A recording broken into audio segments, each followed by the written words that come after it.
Io auspico che quindi la regione Friuli Venezia Giulia ponga l'embargo agli Stati Uniti perché applicano la pena di morte, per esempio, visto che andiamo a discutere del rispetto delle culture altre.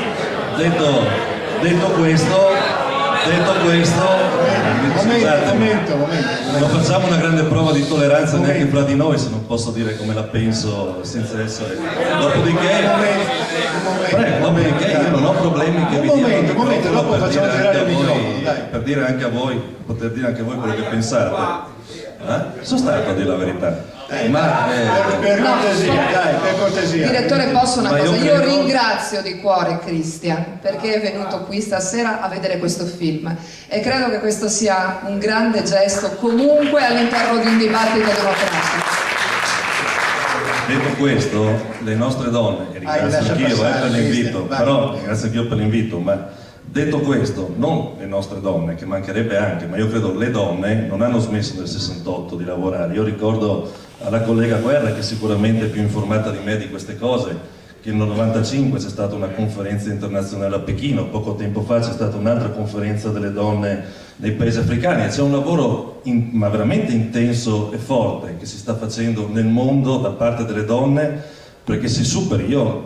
Nessuno di noi credo può tollerare l'infibulazione o pratiche di questo tipo, ma quello che volevo dire rispetto al dialogo è che è una questione di cultura che va portata all'esterno, non è una questione di bombe o di attrezzarci a resistere a un'invasione. Noi stiamo parlando di culture e di pratiche di cultura, della tolleranza e del rispetto della vita. Allora a questo punto ricomincio il giro da Ciriani. Se ricorda Ciriani, Theo Van Gogh era un regista che è stato sgozzato per strada perché aveva fatto delle cose in cui si diceva che nell'Islam non tutto è rose e fiori, soprattutto per le donne. A quel tempo si disse che con Theo Van Gogh era finito il multiculturalismo, era finito il discorso del dialogo tra etnie, tra culture, eccetera, eccetera. E invece qui in Italia pare proprio che la stagione sia ancora in pieno splendore. Non ci saranno più le stagioni una volta, ma quella è ancora viva e vegeta. Cosa si può dire di fronte a questo tipo di atteggiamento, questa tolleranza ad ogni costo?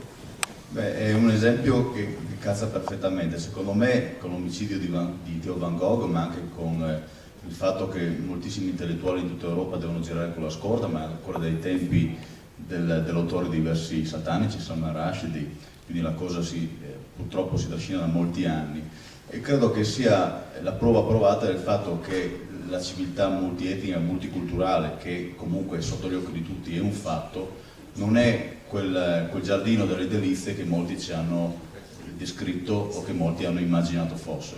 È una dura realtà fatta anche non solo di confronti ma anche di scontri tra persone e civiltà che spesso non vanno d'accordo perché non sono d'accordo sui fatti fondamentali della convivenza. Allora c'è un aspetto di carattere politico-militare che è l'11 settembre. Una parte dell'Islam radicale ha dichiarato guerra all'Occidente, ha attaccato le Torri Gemelli per attaccare il simbolo della civiltà occidentale, dopodiché c'è un problema più politico, culturale, che è il fatto che c'è, ne parlava prima anche Alessandra Guerra, il problema della reciprocità, cioè ci domandiamo, ma si domanda anche la Chiesa, perché ho letto degli articoli che qui con me, anche delle riviste cattoliche anche qui della nostra regione, ci domandiamo perché l'Islam, quando è in maggioranza, non accetta il confronto con le minoranze di altre religioni. Ci domandiamo perché l'Islam, dove è maggioranza, non accetta che i propri adepti, che i musulmani si possano convertire da altre religioni. Ci domandiamo perché ancora i cristiani sono perseguitati in molte parti del mondo, uccisi, come in Turchia, come in Africa, come è venuto a Gaza qualche giorno fa. Cioè c'è il problema di domandarsi se questo dialogo che noi cerchiamo con l'Islam moderato è destinato a creare una civiltà di persone che, pur pensandola in maniera diversa, credendo forse a delle divinità o delle religioni diverse, però possono convivere, o se siamo destinati a un confronto che sarà uno scontro. Perché se non siamo d'accordo sulla parità tra uomo e donna, se non siamo d'accordo sul fatto che Stato e religione devono essere cose separate, se non siamo d'accordo sul fatto che la libertà di pensiero è fondamentale per una civiltà, è chiaro che non potremo andare d'accordo. Benissimo. È molto interessante la questione delle colombe, no? Questi cavalli di Troia si diceva una volta, utili appunto alla causa islamica. Proviamo a pensare un attimo alle colombe ideologiche, se così si può dire. Quelle per esempio che verso Natale cominciano a dubitare che Gesù bambino debba stare lì e non magari nella credenza o in cantina, che di solito dubitano del fatto che si debba mettere un crocifisso in qualche luogo pubblico. Ecco, un commento su queste colombe ideologiche, poi andiamo avanti col buonismo che forse è il sale di tutto quanto. Ma io credo che questa malattia che abbiamo del relativismo sia una cosa molto preoccupante, perché partiamo intanto dalla stessa cognizione dei fatti, no? Cioè, oggi non c'è più la tendenza, cioè, la storia non so cosa abbia insegnato, però alcuni fatti ci sono accaduti, sono veri, altri fatti sono falsi. Mi pare che al giorno d'oggi si metta tutto sullo stesso piano. Sul piano valoriale, il dato del multiculturalismo è una realtà dentro la quale viviamo, che ci piaccia o non ci piaccia, ma non è che tutti i valori sono uguali, tutti i valori hanno diritto di cittadinanza, anche quelli che negano la vita, la famiglia, la persona o cose di questo tipo.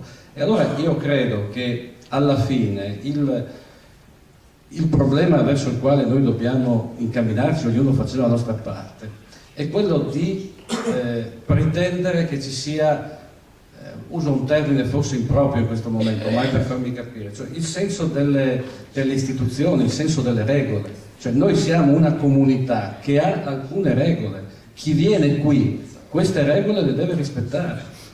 Noi siamo una comunità che ha una serie di valori attorno ai quali ha organizzato il suo modo di essere, di cui molti di noi sono orgogliosi, altri forse se ne sono dimenticati, ma questo è il riferimento. Quando qualcuno di noi parla di radici giudaico-cristiane non lo fa perché solo è cattolico, ma lo fa perché questa Europa è organizzata su questo. E allora arrivare a Natale e sentirsi dire ma che il presepio forse non va bene, che magari già quando inizia l'anno scolastico il crocifisso, cioè questi sono ragionamenti che non possono essere accettati, non sono contro qualcuno, sono la dimensione di quello che noi siamo e credo abbiamo diritto almeno di essere quello. Benissimo.